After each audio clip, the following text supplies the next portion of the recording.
Jangan tawar hati. Rasul Paulus adalah hamba Tuhan yang bersungguh-sungguh hati untuk menggenapi panggilan Tuhan dalam hidupnya. Sejak ia bertobat ketika ia bertemu dengan Tuhan Yesus dalam perjalanan ke Damsyik. Ia yang tadinya menganiaya orang-orang yang mengikut Yesus menjadi seorang yang selalu dianiaya oleh karena ia mengikut Yesus dan melayani Tuhan dengan sungguh-sungguh. Ia banyak dianiaya baik oleh orang-orang yang tidak mengenal Yesus, juga oleh orang-orang Yahudi sendiri.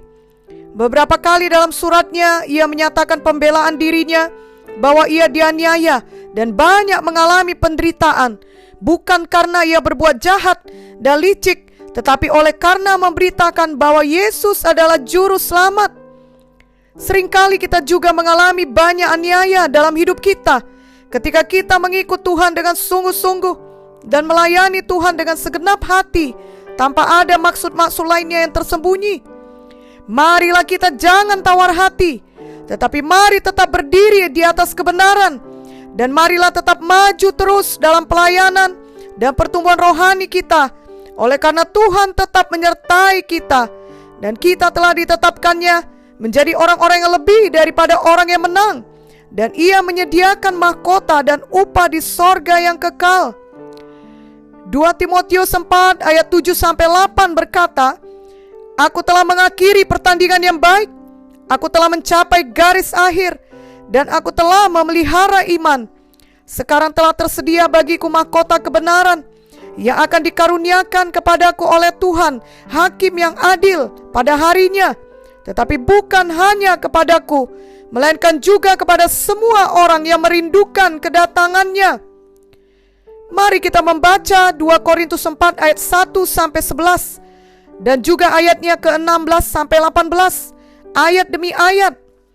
2 Korintus 4 ayat 1-2 berkata, Oleh kemurahan Allah kami telah menerima pelayanan ini, karena itu kami tidak tawar hati, tetapi kami menolak segala perbuatan tersembunyi yang memalukan. Kami tidak berlaku licik dan tidak memalsukan firman Allah. Sebaliknya kami menyatakan kebenaran, dan dengan demikian kami menyerahkan diri kami untuk dipertimbangkan oleh semua orang di hadapan Allah. Paulus menerima pelayanannya dari Tuhan. Oleh sebab itu ia tidak mau tawar hati, walau apapun yang dihadapinya dan apapun fitnah yang dikatakan orang tentang dirinya.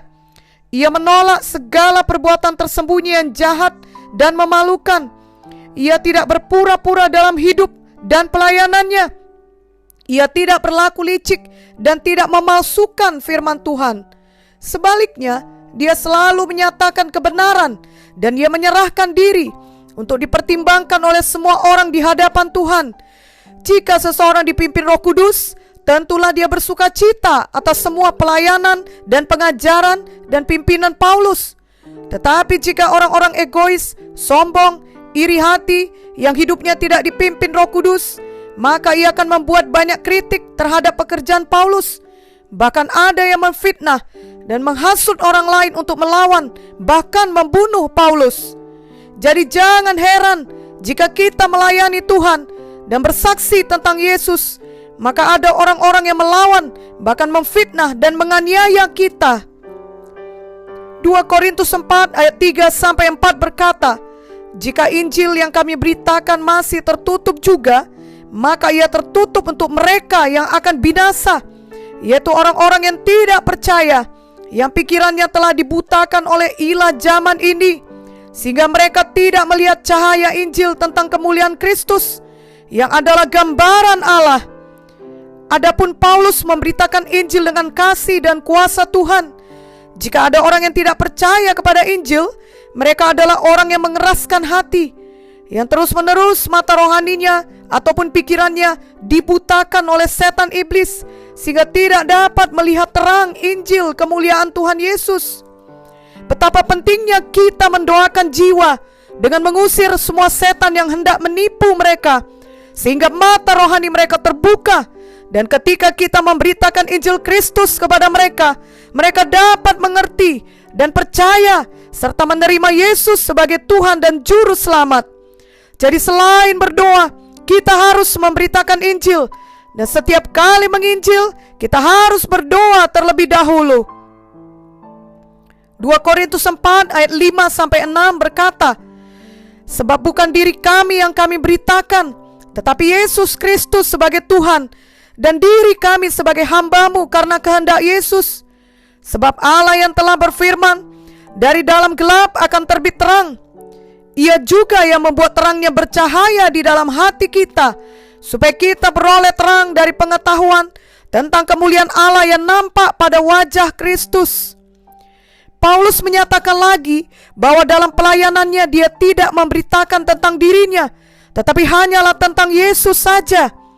Dia justru bertindak sebagai hamba yang melayani jiwa-jiwa. Oleh karena demikian kehendak Tuhan baginya.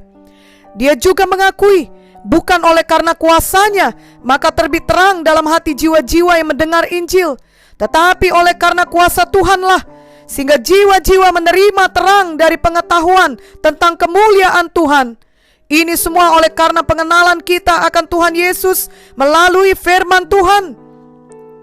2 Korintus 4 ayat 7-9 berkata, tetapi harta ini kami punyai dalam bejana tanah liat, supaya nyata bahwa kekuatan yang melimpah-limpah itu berasal dari Allah, bukan dari diri kami.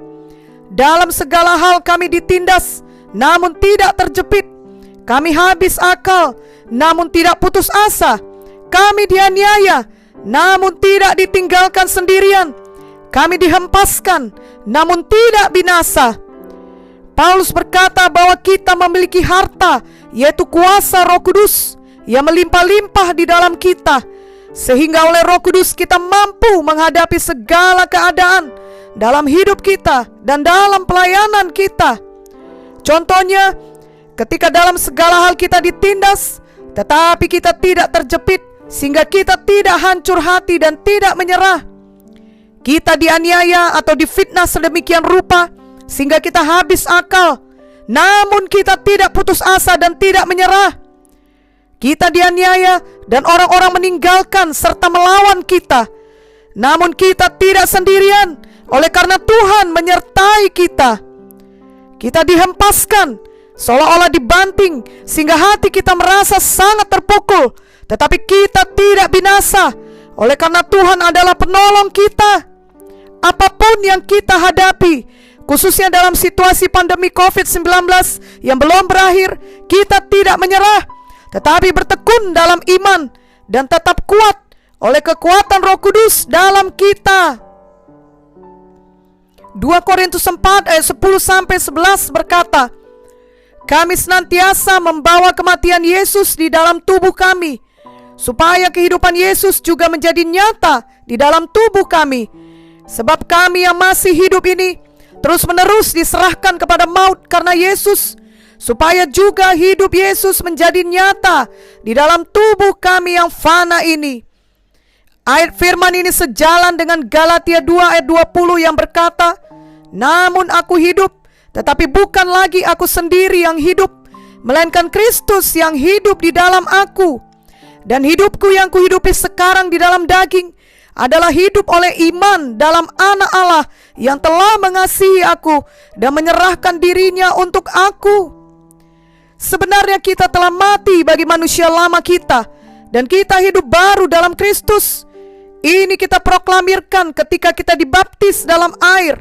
Ini tertulis di Roma 6 ayat 3-4. Kita terus-menerus hidup dalam penyangkalan diri, mengangkat salib dan mengikut Yesus setiap hari.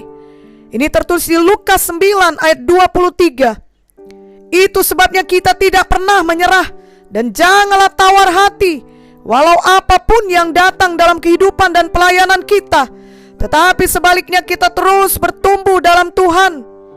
Kita memilih untuk selalu percaya dan patuh kepada Tuhan. Dan semua ini adalah pekerjaan Roh Kudus dalam kita yang mau hidup dipimpin oleh Roh Kudus. Ini tertulis di Galatia 5 ayat 25. Yusuf berkata dalam Kejadian 50 ayat 20, memang kamu telah mereka-rekakan yang jahat terhadap aku, tetapi Allah telah mereka-rekakannya untuk kebaikan, dengan maksud melakukan seperti yang terjadi sekarang ini, yakni memelihara hidup suatu bangsa yang besar.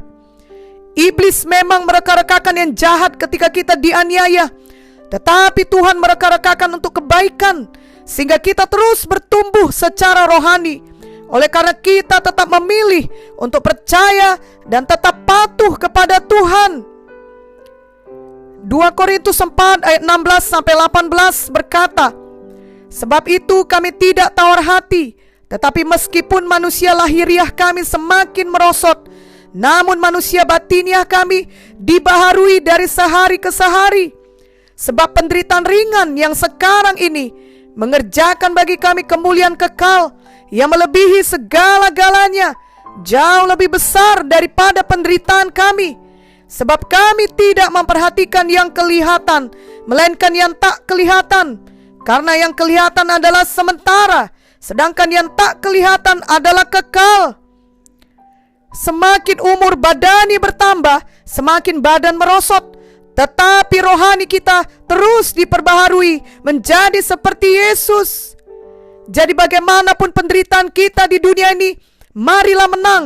Oleh karena kemuliaan kekal yang melebihi segala penderitaan itu menanti kita dalam kehidupan kekal. Tidak dapat dipungkiri, oleh karena pandemi COVID-19 ini, banyak orang di seluruh dunia menangis. Ada banyak orang kehilangan keluarga mereka, dan bahkan tidak dapat memeluk jasad orang yang mereka kasihi tersebut, dan juga tidak dapat menerima pelukan dari orang lain untuk menghibur mereka. Mungkin kita tidak mengalami kehilangan sebesar mereka, tetapi kita juga mengalami kehilangan dalam bentuk lain. Mungkin kita juga menangis, namun kita memiliki pengharapan karena kita memiliki iman kepada Tuhan Yesus. Itu sebabnya sangat perlu bagi kita untuk memberitakan kabar Injil yang membawa pengharapan bagi jiwa-jiwa yang sedang menangis dalam hati mereka. Jadi apapun kesulitan, bahkan aniaya yang terjadi dalam hidup kita, mari kita melihat itu semua dengan perspektif yang benar, seturut dengan firman Tuhan. Apapun yang kita lihat dan alami di dunia ini adalah sangat sementara. Apakah itu aniaya? Sangat sementara. Juga berkat-berkat yang kita lihat di dunia ini sangat sementara. Janganlah hati kita sampai cinta akan uang, sehingga kita melakukan banyak kejahatan demi memperoleh uang. Ingat bahwa yang tidak kita lihat, itulah yang kekal. Misalnya kita tidak dapat melihat upah yang kekal di sorga, yang adalah kekal selamanya. Tetapi itu adalah satu kebenaran firman Tuhan yang tidak berubah. Oleh sebab itu, fokuslah untuk yang kekal, yakni kehidupan yang kekal di sorga dan upah yang kekal di sorga, sehingga kita selalu fokus untuk tetap percaya dan patuh dan menjadi pelaku firman. Aniaya atau kesulitan apapun yang datang kepada kita, kita tetap menang. Dan kita tetap bertumbuh tiap hari dari kemuliaan kepada kemuliaan yang semakin besar. Biarlah kita tidak tawar hati di tengah pandemi COVID-19 ini, namun kita justru semakin sungguh-sungguh menyebarkan kabar Injil, yakni berita tentang Tuhan Yesus kepada orang lain yang ada dalam jangkauan kita. Dan marilah kita terus bertumbuh semakin menjadi seperti Yesus. 2 Korintus 3 ayat 18 berkata, dan kita semua mencerminkan kemuliaan Tuhan dengan muka yang tidak berselubung. Dan karena kemuliaan itu datangnya dari Tuhan yang adalah Roh, maka kita diubah menjadi serupa dengan gambarnya dalam kemuliaan yang semakin besar. Amin.